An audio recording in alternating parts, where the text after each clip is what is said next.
There is blind faith and there is reasonable faith. And this is very important to understand when it comes to the differentiation of healthy spirituality and toxic spirituality. Hello, I'm David and welcome to my YouTube channel. And by the way, thank you very much for subscribing, liking, commenting. So I personally consider myself not as religious, but of course I'm resonating with a lot of values from Buddhism, from Northern paganism, from Christianity, Islam or Hinduism, you know. Like, I think in the core all these religions have very great values. But I am just in general not a fan of an institutionalized way of thinking. But if you do, fair enough, you know. I consider myself as spiritual, which means for me creating a connection with my soul, you know, and through it a connection with the divine, you know. I live my life based on universal and spiritual laws, which help me to navigate myself much better in the world. And I just perceive this connection to a greater power, it's something very personal, something very individual and intimate. You know, it gives me hope, it gives me joy and a purpose to get out of the bed in the morning, you know. This is what healthy faith looks like. It just makes me a better person, you know. It keeps me humble and it's based around the right values. It just made my life so much better to have found this connection to my soul, to my intuition, to my subconscious mind, or if you want to call it the collective unconscious, which is the connection to every human being on the planet, you know. It guides you, it gives you a way to go. And even though it sometimes seems crazy on a rational level, whenever I have followed this call, it brought me to the perfect situations or together with the right human beings at the right moment of my life in a way that is just so magic that would never happen if I would act rationally, you know?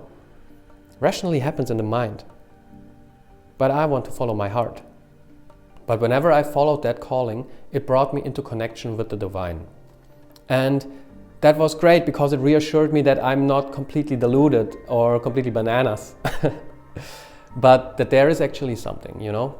So, yeah, I put it to the test and it got reassured like 100 times. When I followed the call, it was always something regarding with a travel, you know? It was walking the Camino Santiago or living in a forest for almost 100 days or flying to South America and trying ayahuasca. And those are all the things that I still carry within me, you know. Those are the only things that truly matter and not the stuff society tells us to strive for. As C.G. Jung said, the only adventure that's truly worth living for the modern human being is to be found inside. So I think it makes sense to differentiate between blind faith and reasonable faith. You know, what I just described was reasonable faith because I followed my intuition, my inner calling that's part of the human condition, you know, and it got proven to be right countless times. Toxic faith, on the other side, is when you are mindlessly following an institution that's main purpose and main goal is the accumulation of wealth and power, you know, like some religions or some cults. So there is this great quote by Jung: one of the main functions of formalized religions is to protect people against a direct experience of God. Most religions in the core consist of great values. That's obvious. But it became a very shallow thing. For example, Christians, I grew up as a Christian, that's why I use this example, are oftentimes not living by those values at all. You know, my whole generation felt like this, you know? Because it didn't feel real or engaging in any way, and it was just not touching something deeper within us. On top of that, the interpretation of the people is a big problem. I don't understand why those old myths and stories are being taken so literally. They're obviously meant symbolic. For example, Christ stands for the sins of humanity, I recently heard. And I have no idea of the Bible, don't take my word for it, but the issue is just this changes the whole story and the whole paradigm of the story, you know?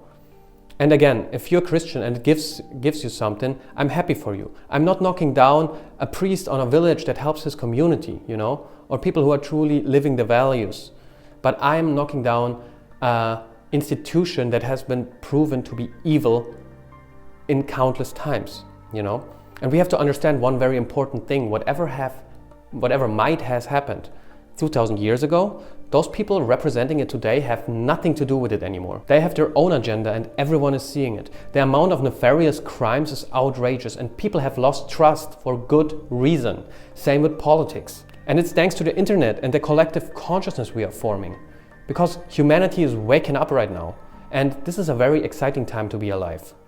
I feel in the core all religions are the same anyway. And originated out of the same place, you know? And I'm not only speaking about the three monotheistic religions. You know, I'm speaking about the idea of perennial philosophy, suggesting all religions stem from a single, universal truth or spiritual source. This idea has been explored by Aldous Huxley, for example, and others who studied mysticism or comparative religion.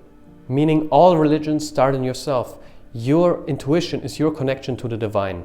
And that's the voice you should follow, no matter what your religion's environment is maybe telling you what's right or wrong. You know better what's right for you, and the voice within you tells you. Whatever you call it, the unconscious, God, the purple monkey dishwasher, this voice is communicating with you. And it's communicating with you in a very subtle way. So you have to find a way to limit distraction and the noise outside, so in order you can listen to it, you know? Because it will always bring you to a better place in life. On the other side, the opposing voice, your ego, is very loud. It almost screams at you and it's telling you why you have been treated unfair or why you're better than anybody else.